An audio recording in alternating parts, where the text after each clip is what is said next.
Welcome to session number 7. We're only reviewing today because talking to you all in the group, I did see that some of you were confused on certain things, and that's okay. I have no problem with it. That's why I added another course, because I want to make sure you all are able to do the things that I promised, right? So that's why I did go ahead and add the Friday session. So we'll be meeting 3 times this week. This session will be an hour so that I can prepare for Friday for our final review. I'm gonna make sure everybody is where they need to be. But really quickly, it says mic not working. Oh, that's from somebody talking. Okay. Really quickly, I want to just thank you all for being dedicated, okay, for not giving up. This journey is just what it is. It's a journey. Like Marissa said, you know, you do have to apply the things that you learned, but that does not mean that you're going to be perfect. Never feel that, you know, you have to get it right the first time. The point is that you never give up. You never give up on yourself, and you continue to work and you continue to grow. I want you all to take the tools that we have learned in this course and continue to make your life better. Prince says do it. He says do it, y'all. But continue to make your life better. And I want you all to know that you are divinely made, right? If you can do, we're so comfortable with doing everything that is going to bring toxicity to us, but we get kind of wishy-washy when it's time to do the righteous things for ourselves, right? And it's not because you're not able, you're not disciplined. It's just that you haven't tried long enough. Okay, when I started this journey, I didn't know what the heck I was doing. I was just trying stuff, and everybody was looking at me crazy, like, "What are you doing?" No, but I didn't give up on me. The thing that I committed to was figuring out my life and figuring out my path, and that's what I want for all of you. Okay, so with that being said, one of my customer service representatives reached out to everyone in the class. If you didn't answer the phone, he left a message, but some of you said that you were struggling with motivation. So what I just want you to remember is that you have to be grateful for the opportunity to be divinely aligned, not only with yourself and your mission, but with Surviving Vegan and Arisha, because I know for a fact that my mission, I was going to help people transition to find alternative remedies for themselves, to reach their Christ consciousness is what we like to call it, right? To reach your highest point of intellect. And it's a journey. That doesn't mean that you're going to be perfect, but I don't want you to know things and then, you know, if you regress, I don't want you to stay there, okay? No matter what happens, continue to pick yourself up and move yourself forward. And that's with everything, with meal pairing, with detoxing, with health matrix, with creating remedies. It is frustrating in the beginning because it's new. Okay, it's new. I still get frustrated sometimes when I'm working on a new ailment that I've never worked with before. It's a learning curve, but as long as you're dedicated, you will get the answers, because your main goal with this existence is to survive, right? We have been trained now to like illnesses and like disease, okay? And if that's not true, then why do we eat things that ultimately destroy us? All right, so you have to just change your mindset. That's it. Okay, so the first thing I wanted to talk about today was meal pairing, because I did see that some of you were confused on meal pairing. Let's see, Marissa. I'm just gonna call people to help here. Marissa, what are the different groups of fruits? What are the different groups of fruits? Do you remember? So there's like the sweet fruits, bananas, raisins. Don't tell me the fruit. I just want you to tell me the groups. Okay. And then there's, man, I don't know if I can say that I know all the names of them, but there's like your berries. Okay. And then there's your melons. Okay. And then somebody want to help? You can phone a friend, Marissa.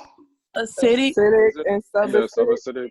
And subacidic, yes. So there are only 4 groups of fruits. What I want you all, it seems like there's so much to learn because we don't know the foundational principles, right? We know there's berries, we know there's raisins, we know there's pomegranate, we know that there's key limes, we know there's kiwi, we know all of these different fruits. But if you can just change the way, and this is why I talk about mindset, if you can change the way you think about food, it'll make it a lot easier for you. So instead of saying, oh, we have hundreds of different types of fruits. There are only 4 groups though, okay?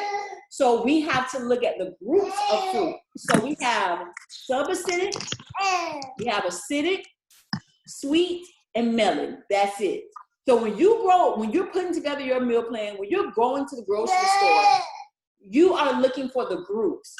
That is how you determine how to pair the foods. So when you look at a pineapple, you're not just saying this is a pineapple. No, pineapple is an acidic fruit. So instead of looking at the type of fruit it is, remember what group it belongs to.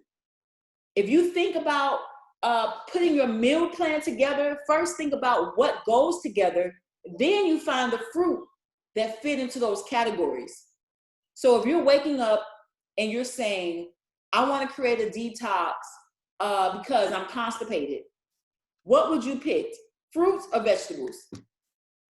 Fruits. Fruit. Okay. Fruit. I want to pick a fruit. Okay, I know I'm going to go with fruit. So when you go to your refrigerator, you say, I have bananas, apples, I have dates, and I have pineapple. What should you do at that point? Bananas and dates go together. Apples and pineapples go together. So you have to do either or. Right. So why did you say bananas and dates go together? Because they're both sweet fruits. Because they're both sweet fruit. So when you look at your fruit, look past the type of fruit it is, look at which group it belongs to. That's the easiest way to get your meal plan together. When we did the pop quiz in the group, I gave an example of cornbread, right? You have to look at what group it belongs to. What group does cornbread belong to? Carb. Why did you say carb? Only the bread, but you did tell us the ingredients. Exactly. So with cornbread is not made in nature, right? You don't just go pick cornbread off the tree. You don't. Cornbread is constructed by us. So you can't say cornbread is just a carb, because what makes up the cornbread is not in its own group. You put ingredients together to make cornbread, right? So when we look at it that way, we're looking at how to classify it. So when we look at how to classify things, we understand, wait, hold up. Cornbread is improperly paired. It can't classify as anything, although it may contain carbs, but it also may contain almonds. If it's vegan, may contain fat, protein. If it's not vegan, it's going to contain dairy. So that is what we consider a junk food. When you can't classify it, it's a junk food. Okay?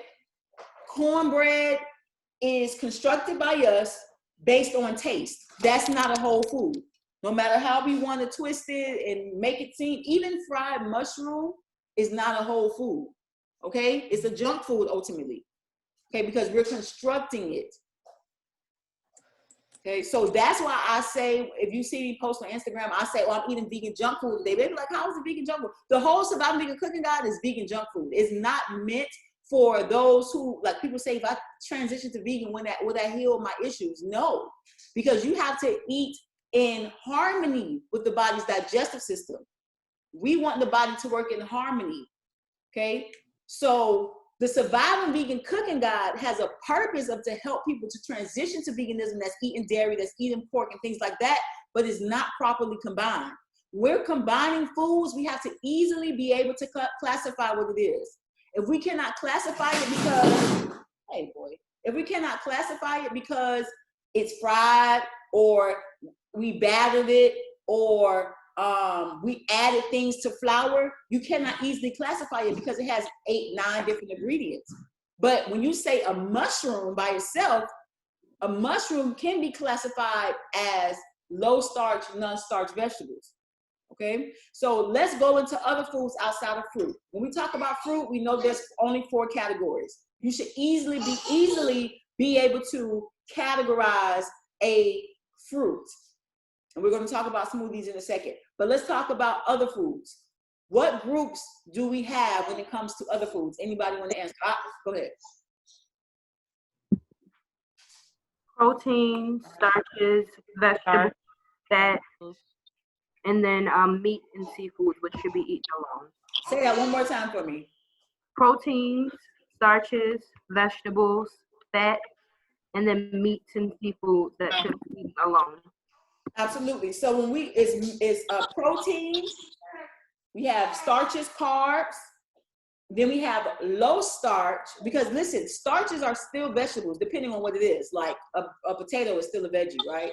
It's not a grain, right? Mm-hmm. But starches can be vegetables or grains, right? But we have low starch vegetables, meaning they have a little bit of carbohydrates. Okay, so that would be your mushrooms, your zucchini, okay, your squash. Low starch, non-starch vegetables simply means that it doesn't have a lot of carbs. So we have proteins, carbs, low starch, non-starch vegetables, and then we have dark leafy greens. Dark leafy greens is not its own category. It's combined with low starch, non-starch vegetables, dark leafy greens. Okay. And then, as the sister said, we have meats, and then of course we have fats. Easiest thing to remember is that carbs and proteins don't pair. Carbs and proteins should not be together. Okay? It's very complex.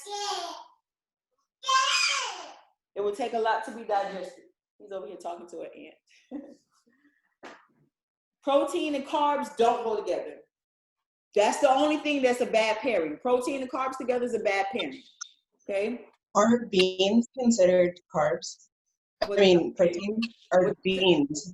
Beans? We're going to get to that. Are they protein? We're going to get to that in a second. I'm sorry, you said protein and what else? Protein and carbs do not pair well together. You can eat it together, but it's a poor pairing. That is why we gain weight. We have bloating, gas, indigestion, all type of digestive problems. Okay? On the Like, inside. for example, Say that one more time. for example, like peanut butter with like bread, like whole wheat bread, like you know how that's like your typical lunch or snack. That's Incorrect like pairing. Incorrect pairing. Incorrect pairing. So what if I Okay. wanted to do like Carbs, rice? let me get through it, guys. Carbs only goes with low starch, non-starch vegetables, dark leafy greens. So you should only be eating peanut butter with dark leafy greens or low starch, non-starch vegetables. When we put it on bread, it's a junk food. It's a junk food. Although it's a staple, but it's still a junk food. what was the other? You said mushroom, zucchini. And what was the other example you gave us for low starch? Mushrooms, zucchini, okra, squash,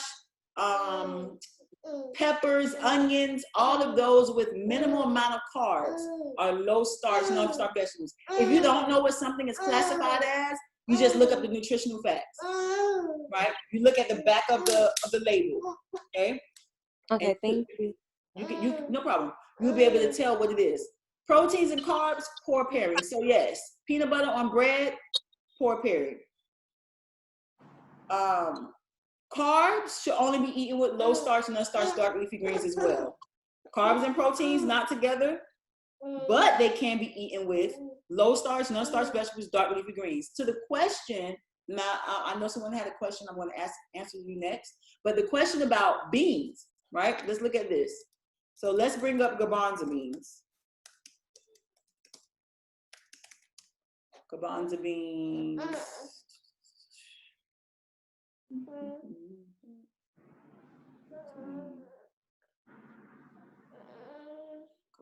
Okay, so let's look at these garbanzo bean nutritional facts. That's what I'm looking at right now. Okay, beans are what you call a complete nutrient. It's called a complete nutrient because it contains carbs, proteins, and fats. Carbs, proteins, and fat. So you're saying, oh my gosh, this bean has carbs, protein, and fat. What do I classify this as? All you do is look at the nutritional facts. What does it have the most of? What does garbanzo bean? This is 1 tablespoon. So let's just say nobody really eats 1 tablespoon. Let's say we eat 1 cup. Okay, 1 cup has 12 grams of fat, 121 grams of carbohydrates, 39 grams of protein. So I will classify this as a carbohydrate. But then you're like, but carbs don't go with fat. Well, carbs don't go with protein. The Most High blessed it, and it is good, okay? It contains everything. So you can eat beans by themselves with nothing else. But when you want to pair it with something, I would rather pair it with a low-starch, non-starch vegetable, dark leafy green for digestive purposes. Because we're eating, when we eat, we want the food to be digested in a harmonious way. If we eat 1 cup of garbanzo bean with 2 slices of bread, you will feel some disruption in the digestive tract, whether it's gas, bloating, okay, the itis, fatigue.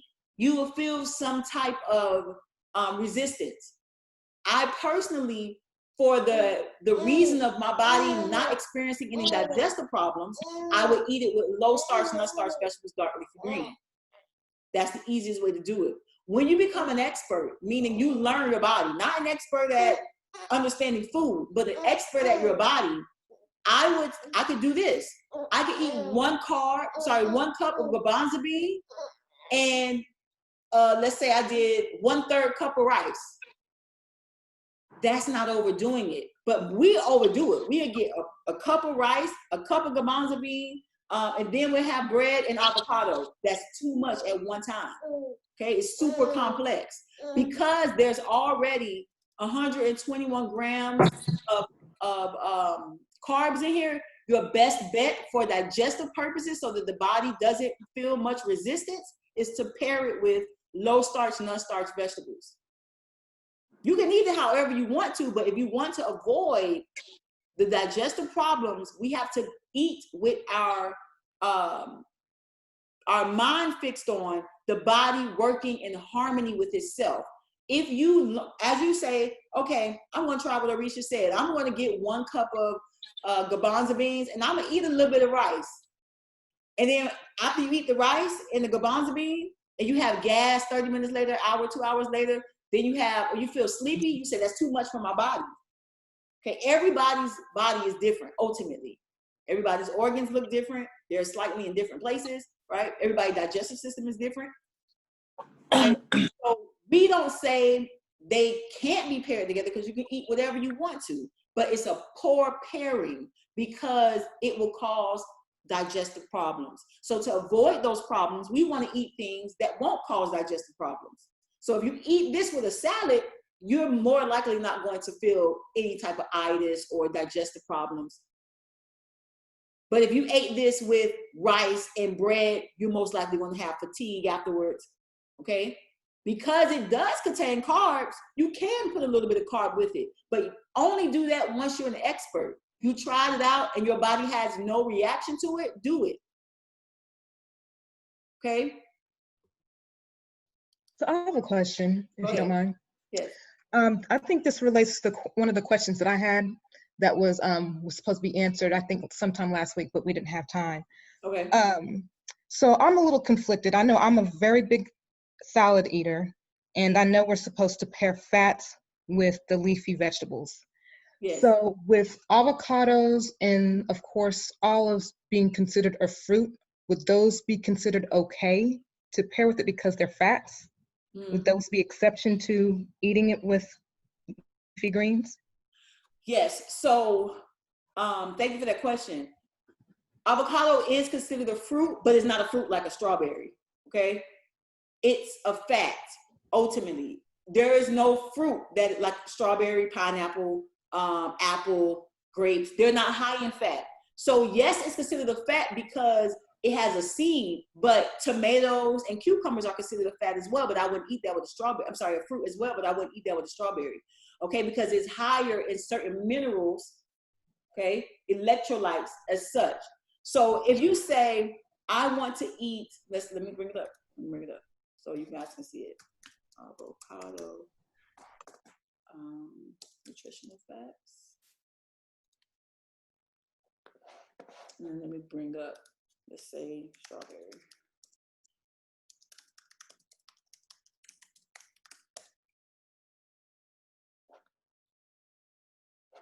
Okay. So I have a second part to that question too. Okay, no problem. And then I know somebody else jumped in earlier. You can ask your question after her. Okay. No, I'm saying after you're done. Okay, so this is avocado, right? Look at avocado. It has 21 grams of fat, 12 grams of, this is 1 cup, 12 grams of carbs, 2.9 grams of protein. I would not pair that with a strawberry, although it's classified as a fruit, okay? 0 grams of fat, 0 grams protein, 0 grams carbohydrates. Guess what? That strawberry, remember, we're thinking about the body working in harmony with itself. If I ate, because it's classified as a fruit, if I ate, and I put it in a salad, if I ate that strawberry with that avocado, that strawberry is going to digest faster because it has more water. Okay, it has more water. That's why it has very little other, protein, carbs, and fat. It has more water content. It's going to digest faster than the avocado, which has carbohydrates, protein, and fat, and it's going to cause fermentation. It's going to cause gas. Okay, so that's why, although it's considered a fruit, I wouldn't eat it with like strawberries or pears or whatever. Okay, it's better to eat it with dark leafy greens. Okay, dark leafy greens it has a water content, but it's not as saturated like strawberries or pears or apples. Okay, so you should eat avocado with dark leafy greens or by themselves. Okay, avocado. Now somebody might say, well, why I can't eat it with my toast? Let's look at wheat bread real quick.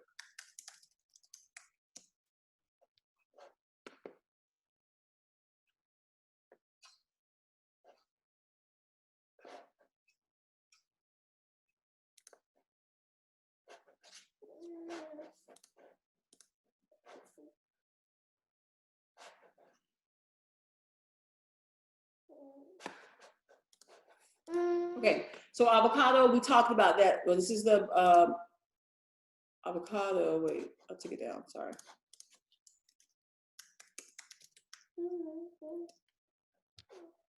Okay, avocado is nutrient dense. Avocado is nutrient dense, very nutrient dense. Just 1 cup of it is 234 calories. Okay, then we have a slice of bread. Okay, 1 slice of bread is high in carbohydrates. So here's what happens.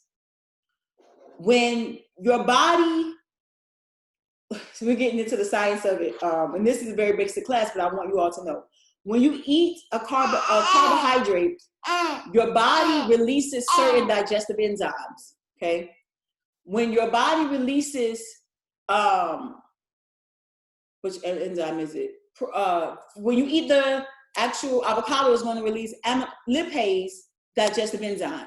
When you eat a carbohydrate, it releases amylase digestive enzymes, okay? We start to have digestive problems when we eat complex foods with other complex foods, okay? It's not a complete nutrient, especially. And then on top of that, the bread is processed. You don't go pick out a loaf of bread out of the garden, right? You get the grain and they make it into a bread, okay? So there's a level of processing. So when you put avocado, which is a complete nutrient, on bread, it's a level of processing. It's foreign to the body. Although we made it into a nice loaf, the Most High didn't say, eat this bread. I made it, I blessed it, it's good, it's in the garden. No, we processed it, okay? So when we mix a natural food with a processed food, that causes digestive problems. That's why avocado is not good with toast, okay? And then on top of that, it's gonna cause even further issues with the liver because of you eating a processed food, okay? So when you eat the food, the salivary glands send a signal to the brain for the liver to release the digestive enzymes. Okay, so the body has to figure out why there's a whole food with a processed food. The body is that smart. There's a whole food with a processed food, right? So it starts to release all digestive enzymes. And then as we continue to eat that way over years, decades, right? We're 60 years old and now we have to take enzymes to help our body digest food because we improperly paired our foods, and it's basically sending the body in shock, pretty much. Ultimately, ideally, without all the stress, we shouldn't be eating processed foods. No matter how we want to slice it, we should not. If we wanted to eat a grain, such as wheat, we were supposed to soak it and eat it and let it puff and eat it. That's how we ultimately should eat it. But we're in this era of processing. We've been doing it for breads for centuries, and we've been processing food. It's the worst it's ever been today. But the more you eat foods that are not whole or in their natural state, okay, that is when we start a problem. What's the second part to that question? Yeah, so the second part, again, with the fats. So I know I'd mentioned olives. So could I combine both fats with the salad, or is there no limit to the amount of fats that you can add to the leafy greens? How many types of foods can be in one meal? Yeah, so I know with 4. That's it. So if you do olive with avocado and leafy green, that's only 3. Okay. Now, I think your question is, am I eating overeating? Right? And I think a lot of people have problems with this because we were talking about the 70-20-10. And my apologies if it wasn't clear. Most people should be on a 2,000 calorie diet, right? With a 2,000 calorie diet, you should be getting all the basic nutrients and micronutrients that you need. Those who desire to lose weight need to eat less than or burn through exercise more calories than they're eating. Those who want to gain weight should eat more calories than they are burning. But let's stick with the 2,000 calorie diet. 70% of those calories should come from carbohydrates. 20% of those calories should come from protein. 10% of those calories should come from fat. And my apologies if that was not clear to you. Okay? So back to your question, when you're creating your meal plan and you're eating the avocado and the olive, you have to figure out how many of those calories come from fat based on how much you eat. And that should tell you how much you want to eat, especially if you want to lose weight or gain weight, or if you want to maintain your weight. 2,000 calorie diet is easy for you to maintain your weight. Okay. Someone else had a question, and I had said, let me get through it. Who was that? You can actually. It was me. Hi. Hi. So I wanted to pair like wild rice and lentils. Okay. Would that be like a bad pairing since lentils is like a protein? Let's look it up real quick. Lentils.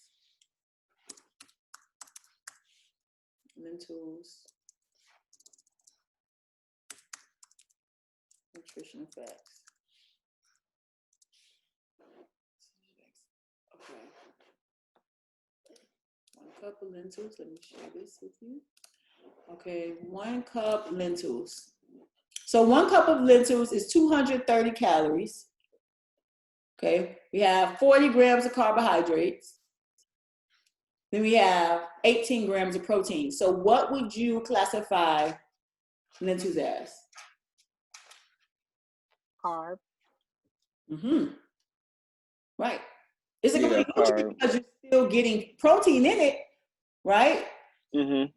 But when you're eating it in abundance, it has more carbohydrates than protein. But it is a carb, protein, and a fat. It contains all of those nutrients in 1 serving, which is good. That's why legumes, most people do consider it a protein, but it truly depends on how much you eat. And you would have to do the research on one by one. But ultimately, beans and legumes, they're complete nutrients. So technically, yes, you can eat it with the carb, but that's why I say I wouldn't do it until I become an expert. Meaning, if it had more protein, then if lentils had more proteins than carbohydrates, I would first test it on myself, eat it by itself, see how I feel. Then let's say, okay, it contains carbs, so let me eat it with some wild rice. And then if I eat that meal and then I feel heavy afterwards, or I feel constipated, I wouldn't do it anymore because it means too much for my system. You get what I'm saying? Yeah, I do. Okay, this is a basic meal plan. We're not talking about people who need a remedy. Okay, when someone needs a remedy, you got to be strict with them, and they need to eat about 80 to 90% raw foods. And then when they do eat a cooked food, they don't need to be pairing a whole bunch of things together. Okay, when I'm doing remedies, the most I let people eat is complete nutrients. So I let them eat their I let them eat their things like lentils, chickpeas, okay?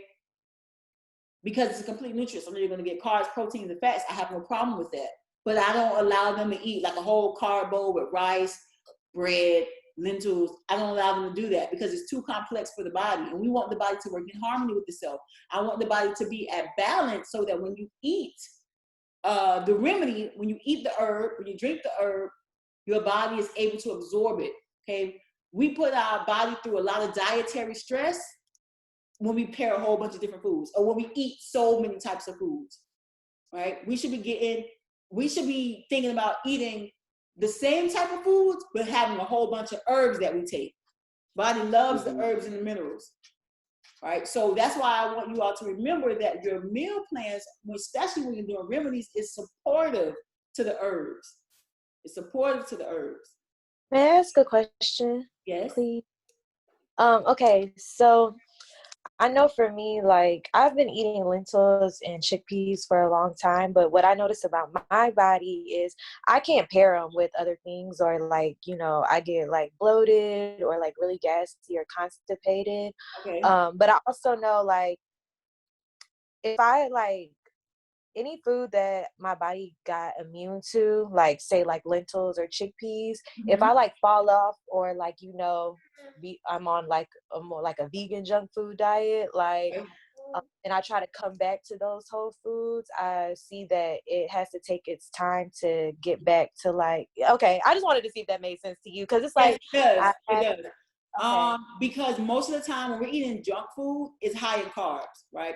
And it's, yes, carbs constipate the body, but when you switch to a whole food like lentils contain a lot of fiber. So you become fiber deficient when you're eating a lot of carbs. And then when you switch back to a heavy fiber diet, you get constipated, right? You might notice some resistance in the body, okay? The reason why you would get constipated is because the food in the colon is having a hard time moving through the actual colon because you have all these carbs that are backed up, or well, the waste from the carbs that are backed up. All right, so the body needs enough time to collect the fiber, use the fiber, absorb the minerals, and push the waste out. So a lot of people, even if like when you do like basic research on that, you will find that when you switch to a high fiber diet, that you'll get constipated or you have some digestive problems. Okay? And that's why I say you don't want to be changing from food to food, because the body get used to how it's supposed to work. The body is like, just like the muscle, you know how we talk about muscle memory, the body remembers what the act you're going to do, so the muscle gets bigger from tearing and reconstruction. Same thing with the body when you're eating, okay? The body gets used to your routine. So when you change something up, it's like a mini shock to the body. Even when I have people that have been eating crap and I put them in a detox, okay, their body experiences a mini shock.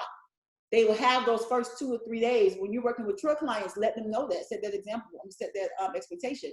There may be a little lag in time, okay? They'll be like, why did I have my poop the first day I went? Well, you probably were eating a lot of red meat, burgers, carbs, which are very low in fiber, okay? And you have to give your body time to adjust to the fiber intake. That's something new to the body. It's like, oh, what am I doing? What's going on, right? So the body. I have a question. Okay. So earlier today for lunch, I had lentils. I sauteed some kale and spinach. I blended with some. Can you type your question in the box, because there's a lot of background noise? Can you hear me? No, there's a lot of background. Somebody needs to turn off their mic. Oh yeah. Okay, I can type it in there.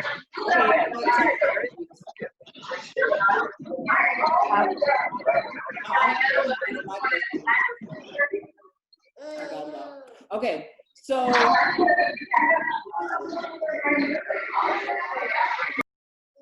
thank you.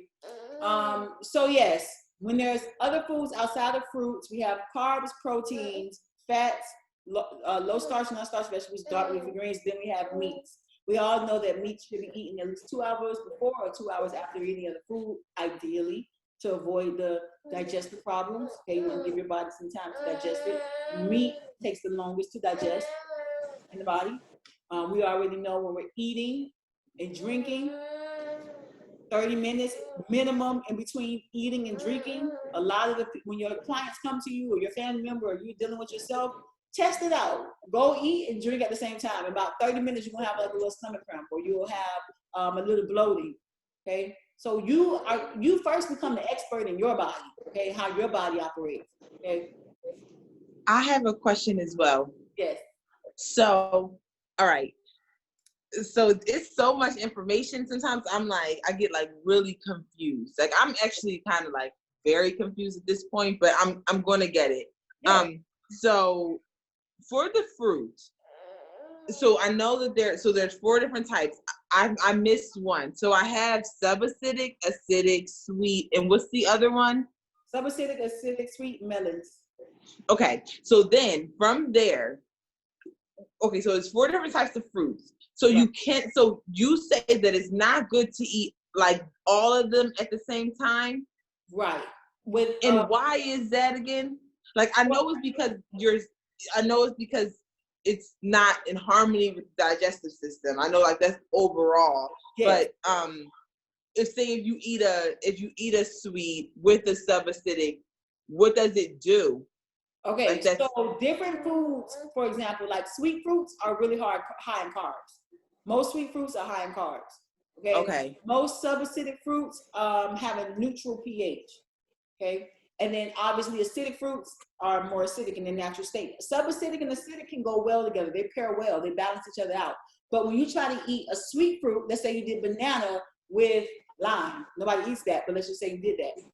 Bananas take a longer time to digest. Okay, because of the higher amount of carbs in the fruit. So if you eat a banana with watermelon, the watermelon is going to digest faster. Watermelons have the highest water content. Okay, so we are using, and when I say in harmony of the body, we're talking about digestive times. We're talking about how the body releases the digestive enzymes. We're talking about basically how the body will absorb the minerals in the colon as well. Right, so more than likely, when you improperly pair foods, they have different digestion times, right? So if I eat as I said, the example with the banana, because the banana has mostly carbs. You eat a banana with strawberry, the strawberry is going to digest first, leaving the body's going to say, okay, I'm going to do one or the other. I'm going to digest the one that has the most water, which is easiest for me to do. Or I'm going to digest the one that has mostly carbs, which is harder for me to do. It takes more. I don't like to say energy because people think food gives you energy, but food does not give you energy. The act of breaking down the food gives you energy, okay? And that's getting more into the science part. But when the body says, what am I going to do first? The body is in divine order, okay? So am I going to do the easiest thing first or am I going to do the hardest thing first? Easiest way to think about it. So it'll digest most likely the one with the highest water content first. That leaves the banana in the colon and it starts to rot. Okay, then it can start forming gases in the colon. Okay, so that's why a lot of people that even eat acai bowls and they have yogurt, or let's just not say they have yogurt, they have some type of coconut cream and they have granola, they have berries, they have blueberries, they have all these other things, chia seeds on there. That's improperly paired, and a lot of people will say, I've only been eating acai bowls and I gained 3 pounds over the last 3 months. Okay, or I feel gassy and I don't feel good after eating this fruit. It's because the body is halting the digestion of certain foods because they have different digestion times. Okay, so we want to make sure, that's why I say we eat for the body to work in harmony with itself. We're eating foods together that have similar digestion times. Okay, so what's a good pairing? Anybody have questions on that? Was that not clear to anyone? I have a question, but go ahead. Go ahead. One more thing, just piggybacking off of this. So for me, I've been following along the journey, but for me, I kind of came to a halt because I have not finished, in my opinion, I have not finished my healing process. And I know for myself that I cannot move forward. Like, this is very important to me. Like, I know that I'm going to master it and continue to master as time goes on. But I really am like taking my time to like learn it, and then incorporate it as well. Because like as the weeks and like days have been going on, I've been really like doing more dump lists, analyzing more stuff. So then I'm tying more stuff in. So like I've been working on my meal plan, but then I got a little bit confused with my meal plan because I wasn't sure, like, wait, am I supposed to be doing this exactly with the meal, with the food pairing thing, or was I kind of like freelancing it? So now I'm going to go back and like do it do it exactly how it's supposed to be done. Because I was a little bit confused, but I think I understand that a little bit more now. So everyone, we all have different learning styles, different listening styles, different styles of learning. So it sounds like you're a sequential learner. You're not somebody, you want to do this first, handle that first, then do this, then get that handled, and that's just your learning style. There's nothing wrong with that, and that's the great thing about having access to the information.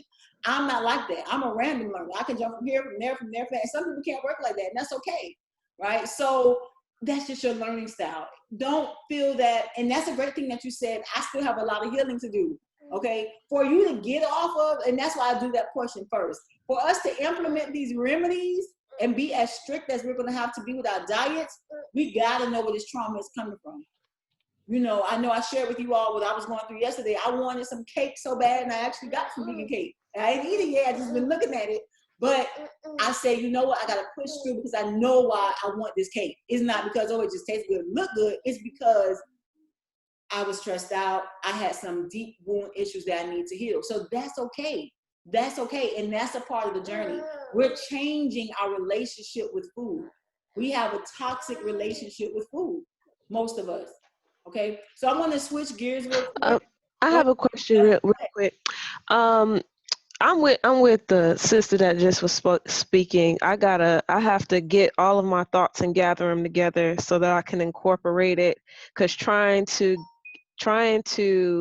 process everything I need to know for my healing and think about trying to heal myself, it makes my brain just kind of knock up against each other on the inside, because I'm like, I don't know everything yet and enough to formulate a plan, if that makes sense. I at least want you to try, especially with the meal plans, because that's basic. Like that's, I know yeah, it's new. I've got mine down. I just gotta send them to you. Yes. But I also noticed that when I did the grapefruit detox, I noticed my body isn't handling certain things the same way it was before I did the detox. Okay. So I definitely noticed some changes ever since I did the detox. But one of my things is I'm naturally small. I lose weight very easily. And my concern is, being too small. Like I lost quite a bit of weight after I had my last baby.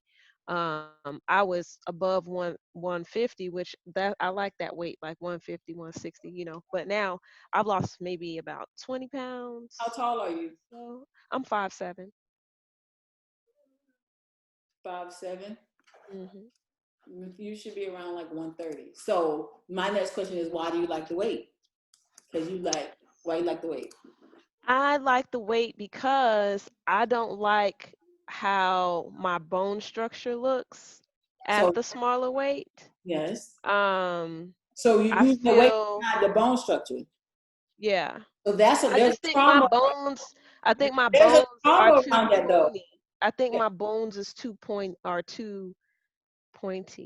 But and so it's not the fact that, okay, you might not comfortable with losing weight, you don't want to lose weight, that's fine, that's your choice. But how I view that is there's a trauma around body image, right? So we would need to do a dump list on that and figure out what it is. Even if you want to be 150, I'm not saying not be 150, but I'm saying I don't want you to say I got to be 150 because I look ugly and skinny. No. Well, I don't think I look ugly, but I just think I look like. Like what? Like. Say it. Not full. You know what I mean? Frail, sis. Yeah, and frail. I have the same issue. Mm-hmm. Yeah, I think I look too small, even though that's the weight that I should be. When I'm at that weight, I think I look too small. Right, and there's a trauma around that, right? Because we have a hyper society that praises curves, right? That says that you're not womanly if you're not curvy. And can I piggyback off of that? Yes, go ahead. So it's just cool that this is being brought up, because one of the biggest things that was going on during my family reunion. So all of my family that I was with, they're all from Texas. Most of them are obese. They like their fat. They like their stuff fried. They like their sweets. They like their sugar. And like the whole time, I just felt so much like pressure to just like eat the bacon, eat the omelet, like eat the There's cake, this eat all concept that that you're stuff. not healthy if you're not like stocky. Yeah, and one of the things that I really had to like just kind of be blunt with my family about was like, yo, like the fact that you have a bad relationship with food, like that doesn't make me frail, you know what I'm saying? Because like I was getting comments all weekend about how skinny I look, how, you know, everybody can see my collarbone, you know, this, that, and the other. And I would go through that with my family too. Me as Growing well. up. Me as Because well. I've a lot always of people resonate We with that. have a trauma around it. Yeah. So we always have to assess. That's back to that assessing. And I don't have a problem with you wanting to be 150. There's nothing wrong with that. But when you say to me, I think I look frail, but you're not frail. You're actually the correct. I know that when I'm that size, I'm the right size. You know what I mean? It's not like I look in the mirror and be like, I still think I'm a sexy, you know what I'm saying? But I think I still feel like I be feeling like I look too skinny to me. You know what I mean? Like I like feeling like looking a little full around the collarbone and the shoulder areas that, you know, they're really pointy when I'm that small. And I've always been small. My daddy is small, my mama been small. She done gained a little bit of weight now, but you know, but like her family, my family used to always have skinny jokes and things like that. Until I, you know, said something back, they used to call me skinny little bitch, and they'd be like, "Oh, you skinny bitches," you know. Yeah, and you develop a trauma around it. That's exactly what it is. That's what it is. They used to say stuff like that, like jokes and I'm stuff. sorry that you had to experience that, sis. I truly am. But they're like I said, I don't care about you know wanting to be 150. I have nothing you know to say to criticize you about with that. But I want you, even if you are 150, I still want you to do the healing around being called a skinny bitch. Like I want you to still do that healing. You know what I'm saying? So I see what you're saying. To your question about, you know, how not to lose weight then while you're detoxing, then you should just do your detoxing up until 12 o'clock. Okay, I still think that you should have time where you detox, even if you're eating meals, but you make them liquid. So you're not cooking, you're not frying, you're not killing the nutrients, right? You can eat your peanut butter, spinach, oat smoothie with water, right? That's still filling for you. You still get the calories, but it's already into a liquid, so it saved the body some time, and you didn't cook the food, which breaks down the nutrients, okay? Which kills some of the nutrients. So that is what I want you to look into. I'm not against you wanting to be 150, but I still want you to do the healing around that trauma that initially started with the jokes, or maybe it didn't. Maybe it started with something else. All right. Okay. Thank you for sharing, sis. I appreciate that. Really quickly, I just know this is gonna open up a whole bunch of questions. We got 5 more minutes, but I want to really quickly go over the health matrix. And I want you all just to listen.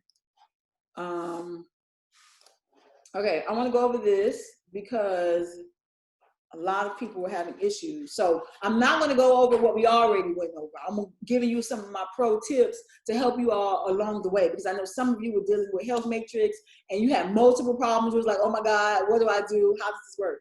All right, so what you will learn how to use the health matrix to find the source of your ailments. Remember, I kept saying, I want you to find the source of your ailment. What did I mean by that? Assess. The ailment that has been diagnosed, what we're used to saying is an ailment, is really a symptom.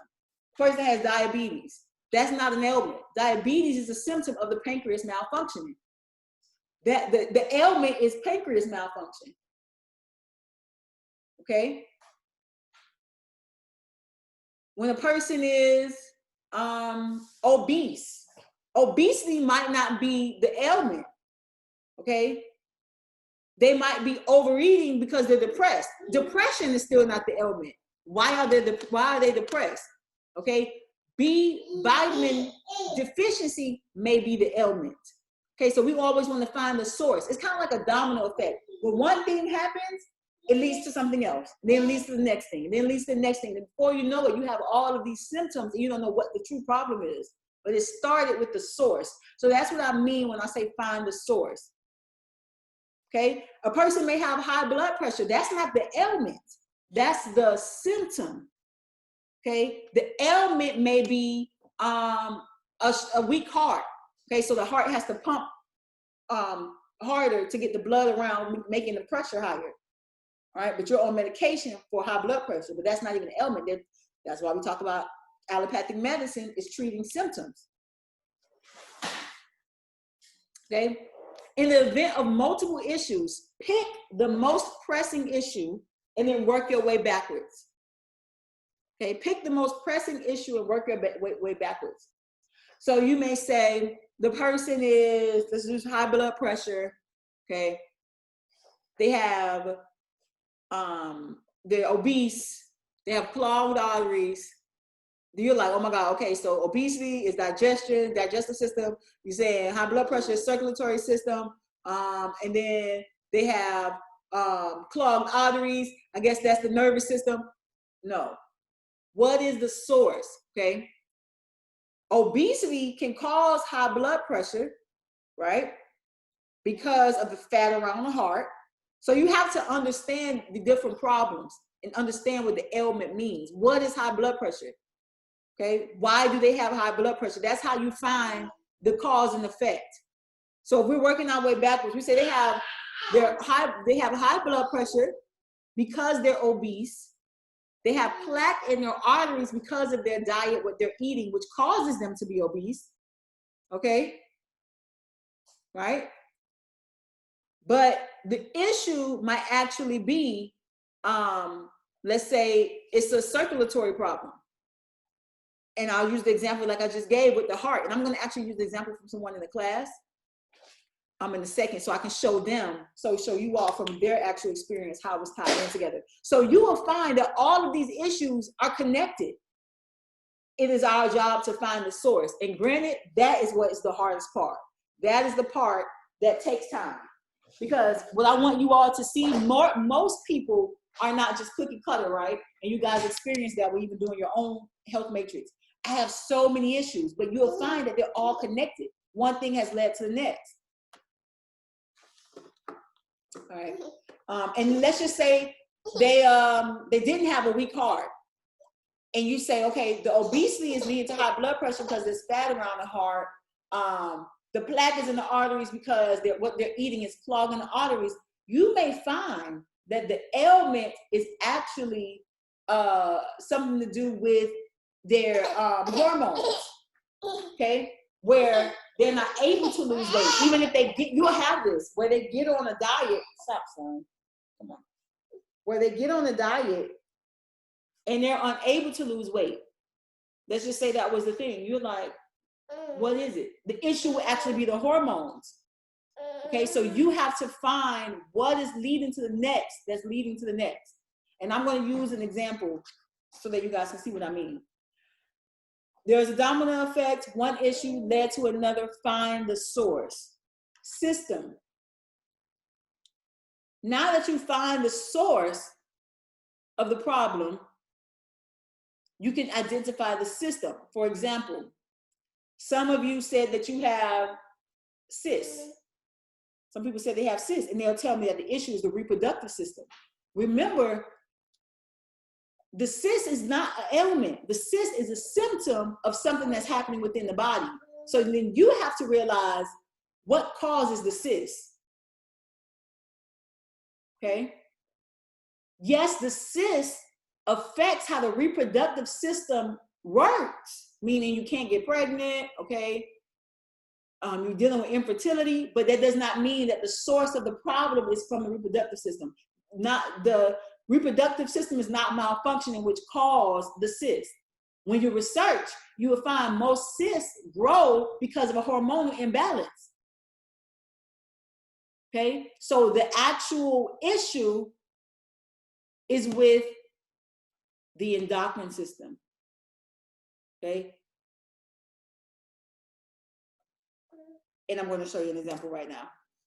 Once you find the system that is affected, then you say, okay, it's the endocrine system, right? What is needed for the endocrine system to work effectively? You find out the minerals.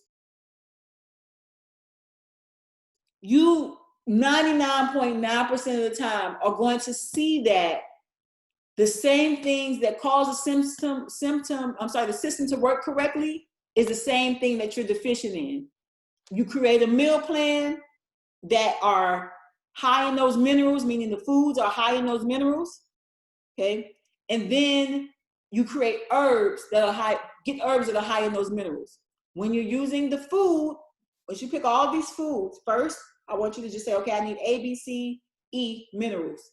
Go find all the foods you can find that are high in those minerals. Once you get a list of foods, then you pair them correctly, okay? This belongs to this group, this belongs to this group, I can pair that, I can make a meal. This belongs to this group, this belongs to that group, I can pair it, I can make a meal. When you do the herbs, you find all the herbs that are high in these minerals, then you have to pair the minerals for absorption. That is how you find the remedy. So let's look at, I want to show you guys this before we're out of time. I did one of you all's, bringing it up.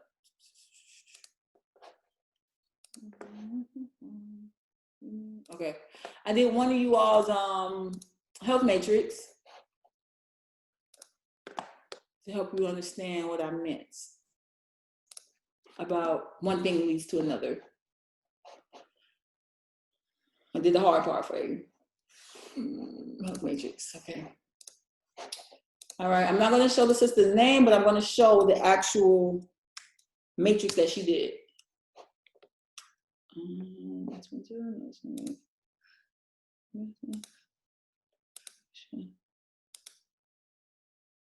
Hold on, I have to find it. Which one it was?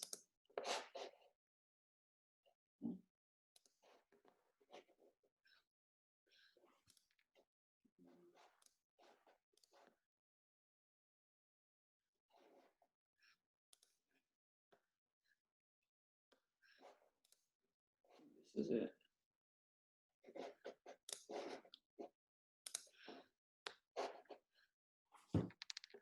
Yeah, I don't even remember the name. Shannon, that's not it. Shannon, that's not it. 222. Was it this one? I'm so happy to do it. I just didn't even know. I get the name. Maybe it was this one. No, not one either. Some of you turned it in the wrong area, so maybe I was looking at one that was turned in the wrong area. That's what I think I did. Oh, here it is. Is this it? Oh.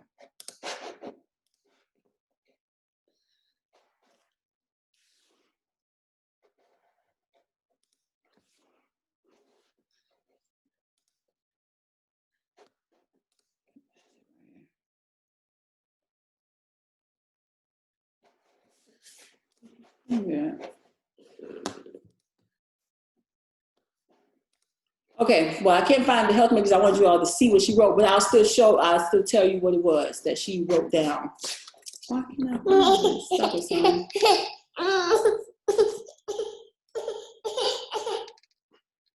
Come on, come on.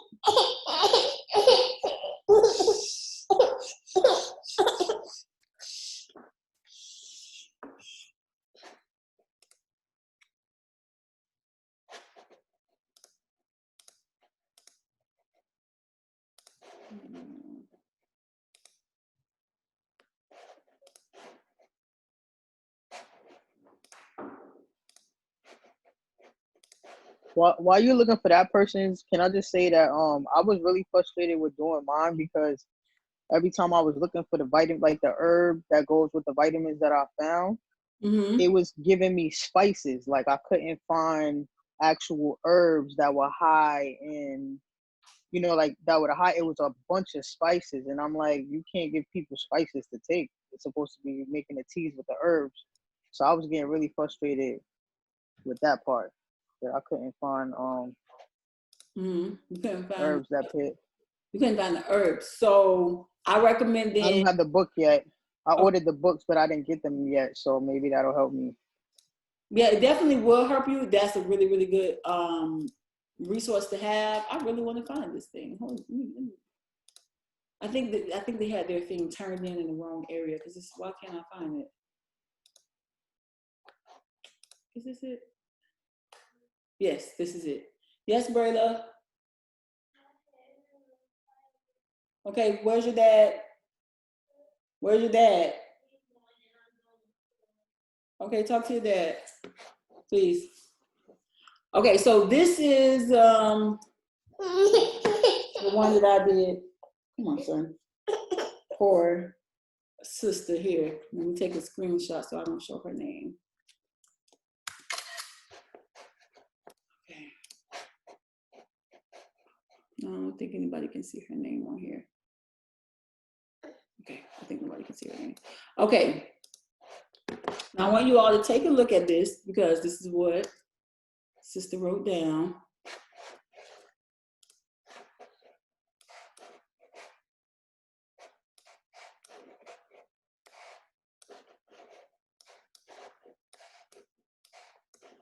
All right. Let me screenshot. Let me do desktop. Okay, so this is the screenshot. The sister wrote down. So she wrote ailments. She put osteoarthritis, ovarian cyst, and anxiety. Osteoarthritis, skeletal system, ovarian cyst, reproductive system, anxiety, nervous system. She put her minerals here: magnesium, vitamin D, and then she listed the other ones. Before we even get to the mineral section, look at this, right? She has osteoarthritis, ovarian cyst, and anxiety. I'm pretty sure she wrote ovarian cyst because the cysts are on the ovaries, but the ovaries are, although they're involved in the reproductive system, it is not a reproductive organ as we believe. It is a gland. Okay, so this is wrong right here. The ovaries are a gland. So that means that they are part of the endocrine system. Okay, so we have to realize that these are all symptoms. This is not the ailment. Okay, so osteoarthritis is a symptom of something. Ovarian cyst is a symptom. Anxiety is a symptom of something. All of these are symptoms. When somebody comes to you, when you're working on yourself, they're going to be telling you the symptom. You have to find the source. So what is osteoarthritis a symptom of? I did the research. And this is what I found. Remember, everything is a domino effect. One thing always leads to the other. Are ovarian cysts related to osteoarthritis? How do we find out? By finding the source of the problem. Okay. So this is what I found out. This is the report that I wrote. I'm just going to read the report and I'll tell you how I got there. Ovarian cysts are an endocrine system issue. This would be me talking to the client. I found that osteoarthritis is a degeneration of the cartilage in between the bones. You have to know what the symptom is. What does it do to the body? Okay. The cartilage is made up of proteins, which are long chain amino acids. This affects the skeletal system. So she was right about the skeletal system.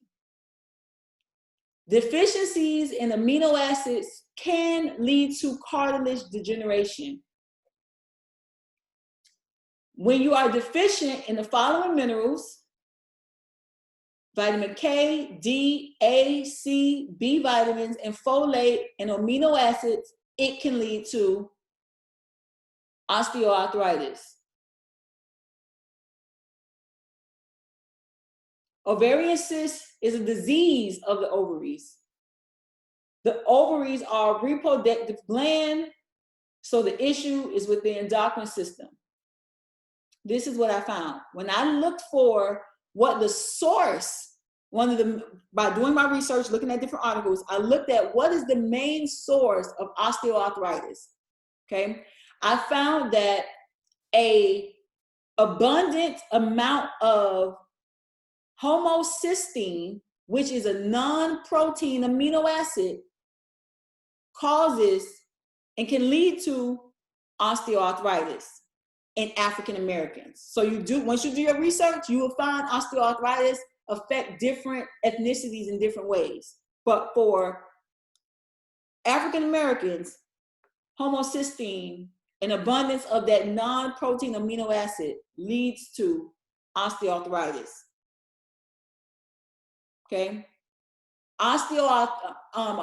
Homocysteine, how do you end up with an abundance of homocysteine in the body? You lead to that in the body when you are deficient in folate, vitamin K, B vitamins, and amino acids. Okay? So we know, and obviously I'm going off of what they wrote here. If I was her, I would have been asking what I need to know more information. I would have asked, are you more inflamed in your knees and your elbow? Where is it? Where are you more inflamed? So I can pinpoint and go even deeper and target a little bit more. So that's one element. We got homocysteine is caused by a deficiency in vitamin K, vitamin D, B vitamins, amino acids. A deficiency in amino acids lead to osteoarthritis and cartilage degeneration. Because I know what osteoarthritis is, that leads to, osteoarthritis means degeneration of the cartilage in between the joints. The cartilage is made up of proteins, which are long-chain amino acids. So there's degeneration in the cartilage, there's a deficiency in amino acids, okay? Then we have this non-protein amino acid, okay? For African Americans, it leads